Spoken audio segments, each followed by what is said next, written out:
Madame, Messieurs, bonjour. Vous nous êtes fidèles. Grand merci. C'est pourquoi nous vous proposons toujours les très belles thématiques d'actualité sur Web Info Télévision pour vous informer, pour vous outiller avec de l'information, pour être à la une, bien évidemment, de ce qui se passe partout à travers le monde et surtout en République démocratique du Congo parce que nous sommes basés à Goma, dans l'est de la République démocratique du Congo. L'émission s'appelle Décryptage des informations. Vous le savez, vous avez appris également, et si vous ne l'avez pas encore appris, nous vous informons qu'à Massissi, dans le territoire de Massissi, les affrontements ont éclaté entre les Wazalendo et les M23 AFC. Alors, nous allons devoir en parler avec notre consultant en matière de défense et sécurité, M. Nikez Kibelbel. Nous avons invité cet homme pour vous afin qu'il puisse réfléchir sur la question des guerres, mais aussi comment est-ce que le M23 AFC continue à se battre avec le Wazalendo alors qu'il y a les cessez-le-feu qui sont annoncés par-ci, par-là. Monsieur Nikez, bonjour et bonne arrivée. Bonjour et merci de l'invitation. Nous sommes très heureux de vous recevoir encore une fois, Monsieur Nikez. Dites-nous, les affrontements ont éclaté encore une fois à Massissi. Parlez-nous d'abord en gros de ces affrontements. Alors là, tout le monde doit se poser, pas tout le monde, on doit se poser la question de savoir les affrontements, puisqu'il y a toujours deux équipes qui doivent deux protagonistes qui se battent. Les affrontements opposent qui et qui. Vous l'avez dit, l'AFC M23 contre les Wazalendo. Alors, mais si on connaît l'identité d'un des camps, c'est-à-dire l'AFC M23, il faut se poser la question sur l'identité de l'autre camp, donc des Wazalendo. Les Wazalendo là, ce sont des Wazalendo définis tels que nous les connaissons, ou ce sont des jeunes gens du coin qui disent non, nous ne sommes pas d'accord avec, entre guillemets, l'envahisseur, avec des inconnus qui veulent nous gérer, nous voulons récupérer nos droits, nous voulons rester comme nous vivions avant et nous devons les chasser. Donc, c'est autant de questions qu'on peut se poser sur l'identité de ces Wazalendo-là. Pourquoi? Parce que, logiquement, les Wazalendo sont en appui au FARDC. Alors, lorsque les Wazalendo se battent seuls, on se pose des questions.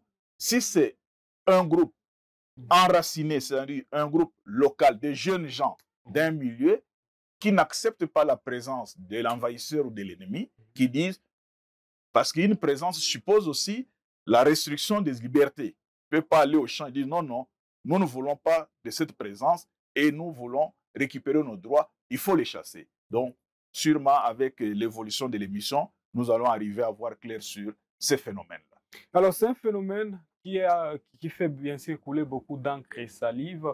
Dites-nous, Monsieur Nikez, si une fois c'était les Wazalendo qui ont combattu les M23, ces faits seraient vraiment d'une manière importante, bien évidemment, à l'endroit de la population, ou bien c'est en défaveur de la population?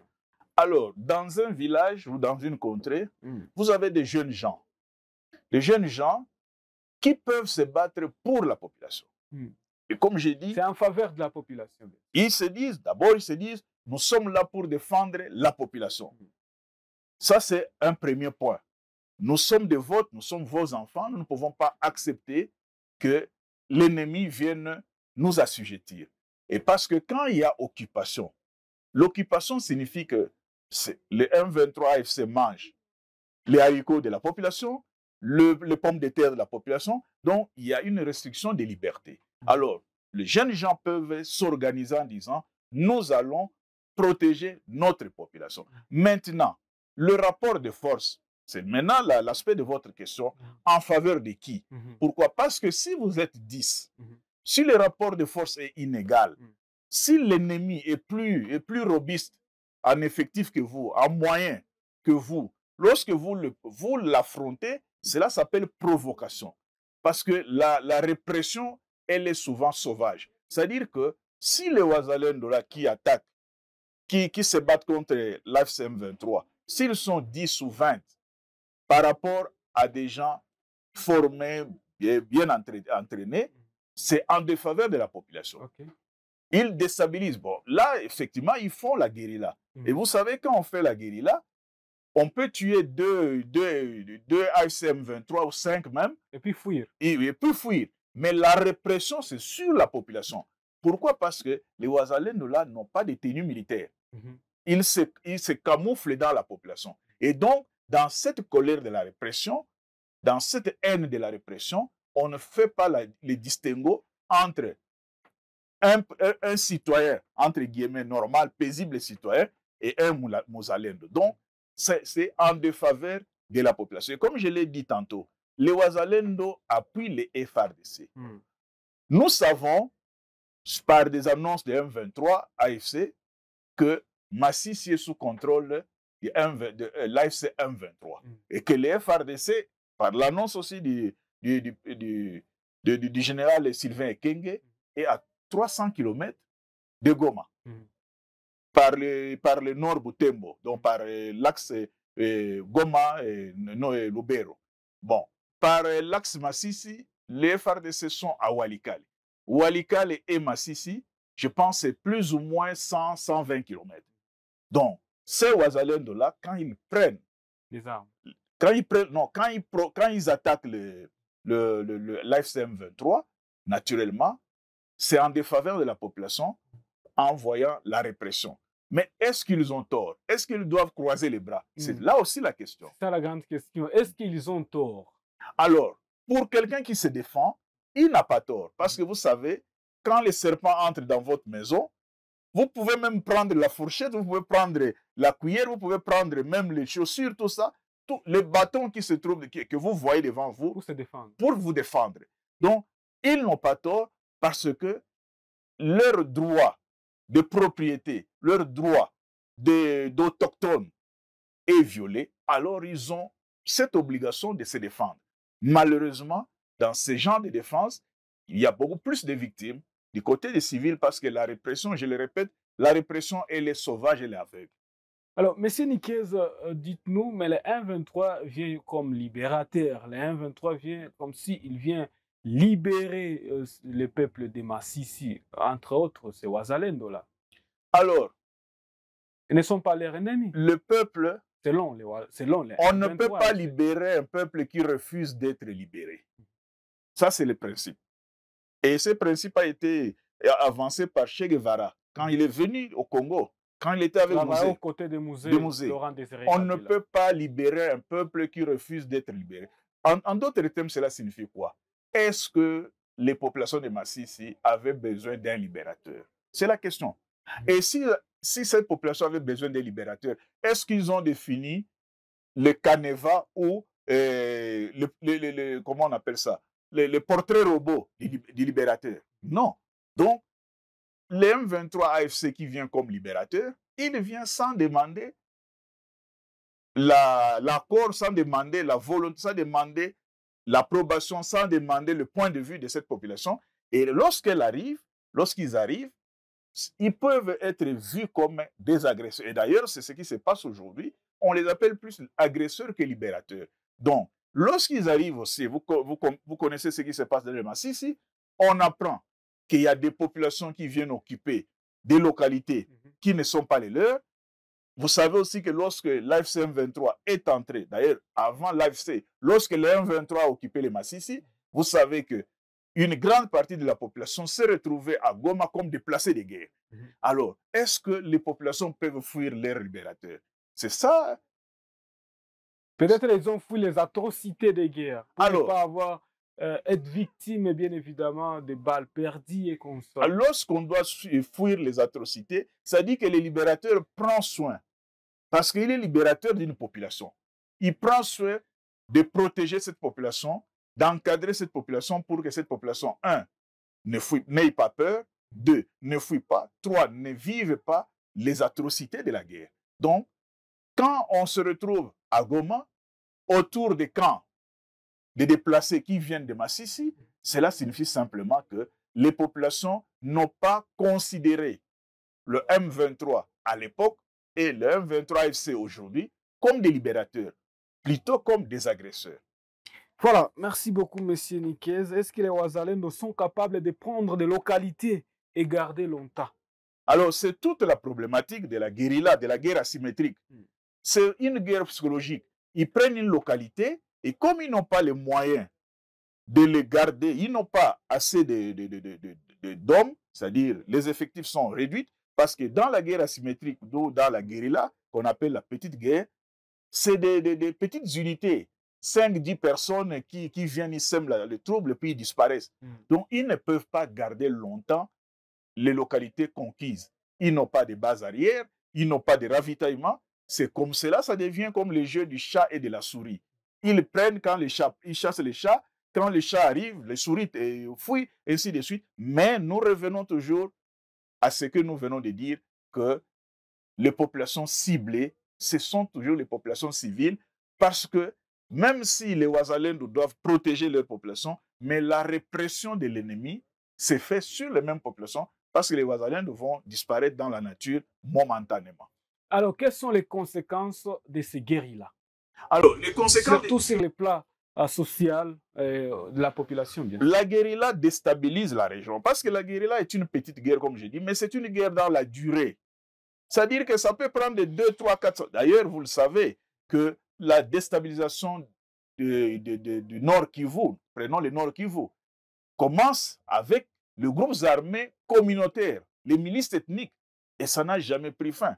Donc, c'est une guerre dans la durée.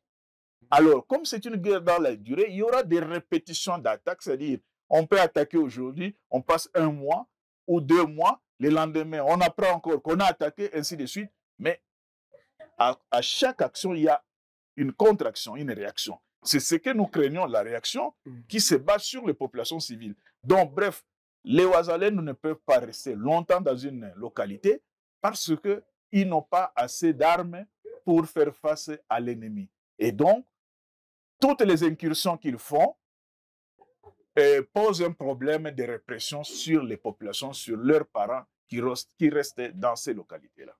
Et donc, si une fois je peux également renchérir ce que vous venez de dire dans ma question ici, M. Nikiez, n'est-ce pas une façon de faire tuer des populations civiles? Là, vous allez très bien éclaircir.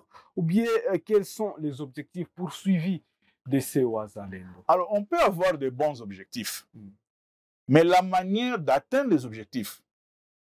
les objectifs d'abord, pour les Ouazalendo, c'est ils se disent, nous sommes chez nous, nous devons vivre de la terre de nos ancêtres.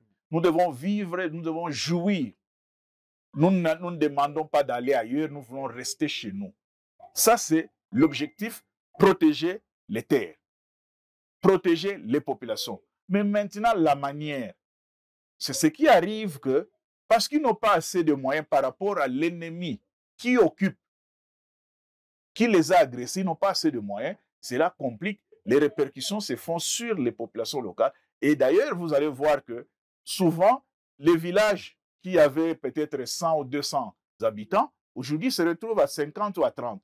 Et vous savez, dans certains villages où les ethnies, il y a mixage d'ethnies, c'est-à-dire vous pouvez vous retrouver dans un village ou dans des villages proches. Tel village est habité par les Houndé, tel autre habité par les Hutus, tel autre habité par les Tutsis, ou mélange, alors il y a maintenant des règlements de comptes. Cela signifie quoi? Comme l'identité de l'agresseur est connue, il a tendance à se venger sur les populations qui ne sont pas Tutsis. Et ça pose vraiment un problème de déstabilisation. Donc, il faut nécessairement arriver à trouver une solution. Peut-être, on va peut-être chuter par là, la solution serait effectivement dans les dialogues, dans Doha, Qatar, tout ce que vous voulez, pour que la paix revienne et que l'État, de façon générale, récupère sa souveraineté sur toute l'étendue du territoire national. Mais vous avez anticipé, M. Nikiez, bien qu'on devrait chuter par là. Oui, ce n'est pas grave. Heureusement, nos téléspectateurs sont en train de voir comment est-ce que le débat évolue. Dites-nous, M. Nikiez, comment analysez-vous cette controverse entre les Ouazalendo? Certains annoncent les cessez-le-feu, les autres contredisent ceux qui ont annoncé les cessez-le-feu, disant qu'ils ne reconnaissent pas. Dites-nous comment analysez-vous cette forme de désordre? Alors, le Ouazalendo serait très efficace si la guerre ne durait pas. Pourquoi? Parce que le Ouazalendo est une caricature des milices communautaires, des milices ethniques. Vous savez que nous avions la communauté Oundé avec sa milice qui défendait les Oundé, selon ce qu'elle déclarait. Les Nyanga, Oundé c'est avec Janvier APCLS, les Nyanga avec Ndouba Defense of Congo, avec Guidon, ainsi de suite. Les Kabidons avec les Nandé, tout ce qu'on peut, continuer jusqu'à l'infini. Mais chaque unité, chaque milice ethnique avait un chef qui avait des fois des considérations politiques qui n'avaient rien à voir avec la communauté. Parce que quand vous allez, par exemple, dans les Grands Nord, c'est-à-dire dans Beni Lubero, les Maï qui sont, vous avez 15 ou 20 groupes qui sont tous Nandé. Ils défendent quelle communauté? Donc vous comprenez qu'il y a des bandits, il y a ceux, il y a des coupeurs de route. Il y a des coupeurs de route. Donc c'est tout le monde à la fois. Alors, même dans ce Kivu ici, notamment dans le Nord Kivu, il y a des milices ethniques qui ont été accusés même d'être nourris par le Rwanda, qui faisaient le jeu du Rwanda. Quand vous prenez les Nyatura, qui sont, ou qui étaient tout autour de coltans de Boussounzou, c'est ça, oui, le coltan de Rubaya, le coltan de Rubaya. Et ils faisaient le coltan. Mais ils étaient régulièrement en compétition. Un groupe pouvait vendre le coltan au Rwanda sans passer par la Coopérama, ainsi de suite. Donc, lorsque le temps passe, les habitudes reviennent, la ferveur du Ouazalendo diminue. Vous parlez effectivement des controverses. Vous avez suivi le député national Willy Michiki, qui avait appelé le Ouazalendo de Walikale d'arrêter. Et puis il a dit que c'est lui le porte-parole de ces Ouazalendo. Et vous avez suivi aussi la réaction des Ouazalendo qui ont dit que c'est un traître, Willy Michiki. Donc, vous comprenez que ça dépend des... Il y a ceux qui mangent à tous les râteliers, il y a d'autres, et quand ceux qui mangent à tous les râteliers, ils créent la confusion. Sur base de quels éléments vous demanderez aux Ouazalendo d'arrêter? Si les FRDC qui sont avec les Ouazalendo comprennent les enjeux, ils peuvent demander aux Ouazalendo à cette heure, arrêtons d'abord parce que nous sommes à tel niveau de dialogue, ou bien ainsi de suite, parce qu'il y a un cessez-le-feu. Mais un politicien qui se réveille un matin comme ça, il dit, moi je suis le chef de Ouazalendo, je leur demande d'arrêter. Sur base de quoi? Est-ce que ce politicien n'a pas été utilisé par l'ennemi? Ce sont des questions qu'on se pose. Bien sûr, on ne peut pas conclure parce qu'il n'y a pas de preuves tangibles. Mais il a dit aussi qu'il est un Muzalendo, parce qu'il s'est appelé porte-parole des Ouazalendo au Nord Kivu. Alors, le Muzalendo, le Ouazalendo désigne aujourd'hui dans la sémantique actuelle, désigne tout Congolais qui se bat contre l'agresseur. C'est ça un Muzalendo. Un Muzalendo. Donc, sur ce point-là, on peut le lui concéder qu'il est Muzalendo. Mais porte-parole, il a tenu la réunion de tous les Ouazalendo où? Qui l'a nommé porte-parole? Est-ce qu'il est peut-être un leader de Ouazalendo? Non. Il est député national de Walikale. Et les Ouazalendo ne sont pas seulement à Walikale. Les Ouazalendo, c'est pratiquement et le Nord et le Sud Kivu. Donc, s'il est porte-parole, cela signifie qu'il y avait un congrès ou une assemblée où il a été désigné. Mais vous savez, il y a des gens qui s'autoproclament comme ça. Hein? Mais alors, ce n'était pas même une bonne idée pour lui, selon vous, M. Niquez, d'appeler Ouazalendo, d'observer un cessez-le-feu juste pour donner la chance au dialogue? N'était-il pas vraiment une très bonne idée? À supposer que vous êtes colonel dans l'armée nationale, dans les FARDC, est-ce que vous pouvez vous réveiller comme colonel, vous demander au FARDC d'observer le cessez-le-feu? Non. Il y a le chef d'état-major général. D'abord, il y a le commandant suprême, il y a le chef d'état-major général, il y a les commandants. Donc, les ordres sont envoyés suivant l'ordre décroissant. Est-ce que les Ouazalendo aussi sont organisés comme ça? Mais puisque les Ouazalendo... Il y a vraiment une hiérarchie. On a nommé un coordonnateur de Ouazalendo qui se trouve être, je pense, le député Bitakwira, si je ne me trompe pas. On a nommé aussi du côté militaire le coordonnateur de Ouazalendo. Alors, donc, lui, il est entré comme un cheveu dans la soupe sur base de quoi? Et la preuve est là, on l'a contesté, on l'a accusé de trahison. Donc, il y a des domaines qui sont très sensibles, vous ne pouvez pas vous lever et vous faites une déclaration comme cela, parce que ça nuit aussi à votre réputation, sauf si vous devez servir les intérêts de l'ennemi. Alors, Monsieur Niquez, nous sommes presque à la fin de cette émission. Si on vous donnait la chance ou bien l'opportunité de parler directement à ces Ouazalendo, vous, quel mot allez lancer? Alors, nous leur dirons seulement ceci, que la guerre est à la fois une science et un art. Mhm. Que la guerre est une coordination de beaucoup d'éléments. Ne prenez pas le risque d'attaquer si vous savez que vous n'allez pas résister à la puissance de l'ennemi. Autrement, vous livrez la population à la mort parce que la répression de l'ennemi est souvent aveugle. Donc, suivez les enseignements qu'on vous donne, suivez les ordres qu'on vous donne avant d'attaquer. Et la guerre, c'est la guerre. On n'attaque pas par plaisir. Il faut attaquer lorsque vous avez réuni tous les atouts. Voilà, merci Monsieur Niquez pour, en conclusion de cette émission, dites-nous ce que vous avez à dire. Alors, nous disons que la population a beaucoup souffert, que ces Ouazalendo qui attaquent régulièrement, s'ils sont des vrais Ouazalendo, ils n'ont qu'à suivre les ordres et la coordination qui se passe au niveau des FRDC et au niveau des Ouazalendo réunis. Qu'ils ne prennent pas le risque de provoquer d'autres morts et de provoquer d'autres désolations. Décryptage de l'information, ça n'est fini pour aujourd'hui. Merci Niquez, merci beaucoup d'être venu. C'est moi qui vous remercie. Voilà, messieurs, merci également de nous avoir regardé du début à la fin de cette émission. Travaillons toujours pour ce pays parce que nous l'aimons infiniment et vous l'aimez également, vous qui êtes Congolais. À tous et à chacun, au revoir.